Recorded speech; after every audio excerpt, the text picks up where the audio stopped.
Hello, you wonderful people, and welcome to another episode of Not Too Comic Book. This being a show where we talk about TV shows that are adaptations of comic books. For today's episode, I'm going to talk about the latest episode of Doom Patrol. A lot of really interesting things went down in this episode, so let's break it down. This episode was really interesting because I don't think I'm trying to remember, has there been any episode before now that didn't have the Doom Patrol in it at all? I mean, obviously it connects to the overarching story. I figured it would, but this kind of felt like it was on its own bottle episode in certain regards. Because at first I was almost like, oh, where are we going with this opening? And then it was like Dorothy's story, and I was like, wait, that doesn't necessarily connect, but there is a connection there. But Dorothy was telling this story, because I thought it was interesting, because I was like, right, the last time we saw her, she left with the dead detective, the dead boy detectives. And I was like, oh, they're not with you. You're daring Danny with all of them. And obviously Danny's always had a lot of people living in them, but even more so now because like Danny has been the safe place for those who feel like they have nowhere else to belong. And even Morley's like, yeah, this place is kind of getting crowded. You know, it's like, I think Morley had been thinking about it for a while. I mean, because they've all relied on Danny for so long, for so much. And so, and as, you know, going back to Dorothy really quickly, she's telling this story of like, yeah, I got this necklace, and with Casey and the Dead Boys, I was able to talk to my father after getting this, after getting the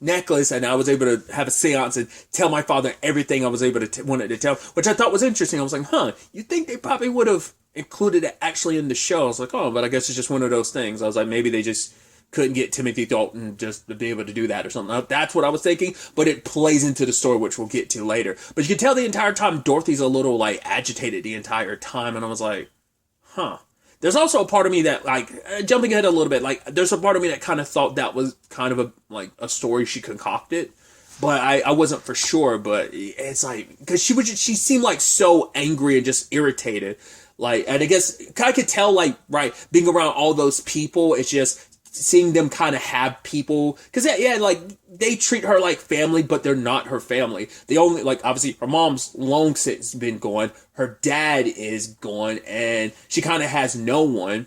And even to the point Morley's like, hey, why don't you actually, you've been so cooped up here, like, why don't you go out and live? I mean, go see the Doom Patrol. And it's like, she's making excuses not to. And it's like, right, you know, because Morley's like, I get it. You feel like no one here understands you. Then go out there and find someone who can. And it's like, but you told me to stay. Like, she was just so confrontational a little bit. It was like, but you're also like, well, she is a growing girl, so she's entering those douchebag teenage years. Once again, that's not on her. All teenagers are garbage human beings. I know I'm making a huge generalization, but I think we can all admit teenagers suck. I know, I wasn't want anyone listening to this, you are, if not, were a teenager, so teenagers suck, they're god-awful, so, that I kind of was getting that feeling, and then starts, the bugs at first, I was like, that's not like the Bureau, is it? Because the Bureau hasn't bounced back since the butt situation, have they? And it's like, no, I forgot, yes they have, to some extent, and they're probably not to the full capacity they were since then, but they have replenished their ranks and stuff. Either way, I thought that was something related to them. So when Morley crushed the bug, I thought she'd be like, oh, it's the Bureau, but it's like, no, she didn't recognize it. So I was like, oh, so it has nothing to do with the Bureau. And then everyone that got attacked by these bugs wakes up with like a giant mask on, and it's actually the Vectra, they're connected to the comic book that Dorothy's reading, and she can't stumble.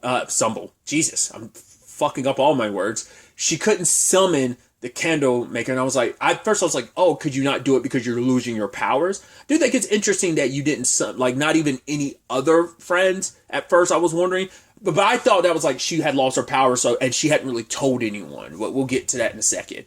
But she ends up summoning Casey, which I thought was so fascinating, which immediately I was like, wait, is that Madeline Zima? It totally is. I was like, oh, that's so crazy. Obviously, what's her character's name? Was it Gracie? From Grace or Gracie from The Nannies, kind of like the first thing I ever saw her in. Like, that's kind of one of those TV shows people saw her grow up on. But also, if you've ever seen the show Heroes, she was Hayden Panettiere, Claire, right? When Hayden Panettiere's character, that was her roommate. Madeleine Zima played her roommate, who secretly, but also not secretly, had a crush on Claire in the fourth and final season of Heroes. So she's also in Twin Peaks: The Return, like for like a scene or two. Anyway, tangents and all that aside, I was like, hey, you're in a DC show. That's so cool. And she's kind of like this cheesy, like, sci-fi hero from the comics. She says, like, these cheesy one-liners. And Dorothy's like, I know they're super cheesy, but I love them, you know? And also, like, I thought was so interesting, too, because she's like, oh, I'm feeling this pain in my stomach. I don't know how to feel, like, this empty feeling in my stomach. It's like, are you hungry? She's like, what's that? I love that. She's like, don't worry. I'm going to get right back to it after one more bite. And she just keeps eating. It's like, I was like, that's interesting. I feel like if they wanted to, they probably could have extended that bit into other facets of like, yeah, you're a real person now. You're no longer just, and that's the interesting thing of she's not like, oh, she's not just a manifestation. Like Dorothy's like, yeah, all my people, all my friends that I summon are imaginary creations of my own making.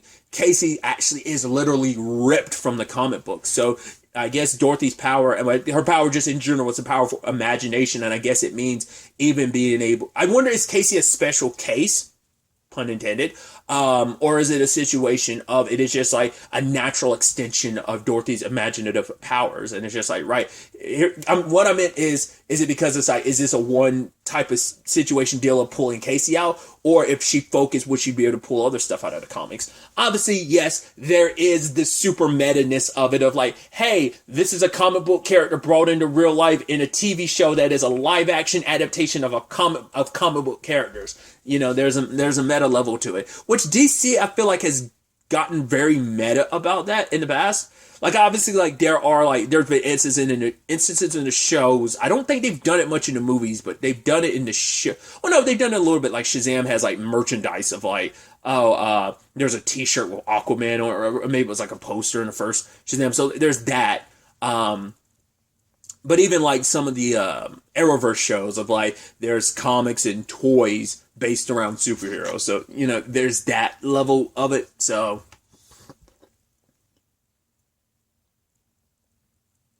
and kind of having to break the news to Casey, I thought, you know, and they could have leaned into it too if they wanted to, but they chose not to. Her having an existential crisis about, hey, I'm a comic book character. I'm not real.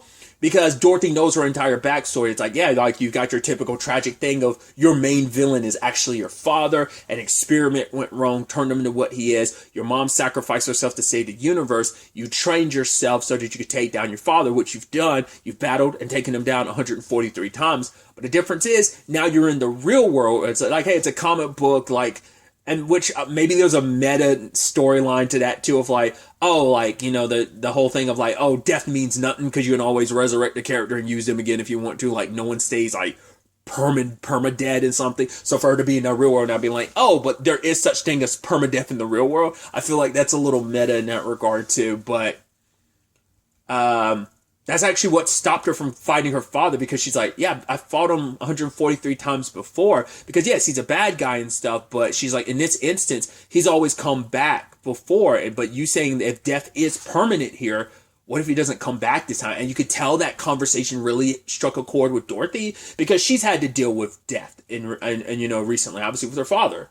That it's like, yeah, like when this is someone that's been by your side for so long, he was always a constant in your life. You always thought like, oh, he was always going to be there. And now that he's gone, having, you know, and that's, I think, also the purpose of it. Why, I mean, Dorothy summoned her because she needed her just for this particular situation. But I think it's also Casey got summoned because I think there's obviously a very direct line parallel between both of their stories and their complicated relationships with their fathers and circumstances with their fathers. But also, like, I think you can almost look at it as like Dorothy, who's growing older. Here she is with Casey, who is kind of like dealing with things in her own stride as well. It's almost like they're both growing together. And then you could almost look at Dorothy, I guess, look at Casey as almost like an extension of like an older Dorothy to some extent. Like, there's so many parallels I think you can draw between them when you kind of read into their circumstances. So, because despite what he is, being the villain that he is, but part of her believes, like, she's like, I saw it in his eyes, even for just a moment later on. She's like, maybe my father can change, because Morley's the one that's like, right, maybe we could reach out to your father, and maybe if you open up to him, maybe you can change. And even Morley kind of had to change her perspective on things too, because she she saw someone spraying up the place, like her and the others had like tagged over some people tagging.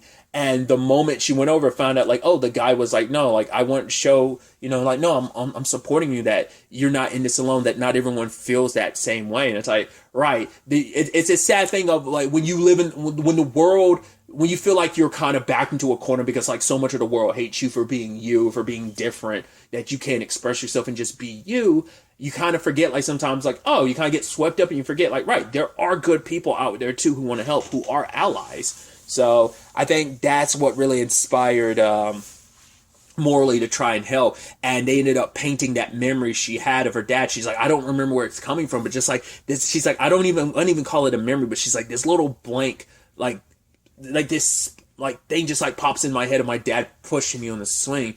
I remember that side of him, and she hopes that it's still there, but he wants Dorothy's necklace. And for her, it's like, you go ahead and take it. And she finally tells, obviously to save Casey, but she tells the truth about what happened. The story she told to everyone about, like, right, her and Candlemaker stealing the necklace and summoning her dad never worked. She's like, me and Candlemaker, we haven't talked in months. It's like understandable because like considering like all the trouble that happened that eventually led to her father's death. I think that's a reminder of. And then she's also like, right, I locked away Casey and the others, and even like any of my, that's why she also hasn't summoned any other imaginary friends either, because they're all reminders of her father. And it was like really heartbreaking when she really like broke it down of like, right, he stuck me as a child, like I had to live like this forever. And then the moment I need him, the moment I'm finally growing up, he isn't here. And it's like, that is fucked up. Like when you need him most, going through all this and her frustrations, that's why she kind of felt like no one could understand, because the people who could understand she pushed away because they reminded her too much. That's why she didn't go around the Doom Patrol, because it's like, yeah, if I'm around you guys, it's going to remind me too much of my father. I mean, my father is a direct correlation with you guys. So, and because Casey and the others wanted to try and summon her father, but because she even said like, me and Candlemaker weren't even the ones who got the necklace. They were. I think, like I said, it's just a combination of sadness, hurt, anger, frustration. And it's like, fine, here, take this necklace, but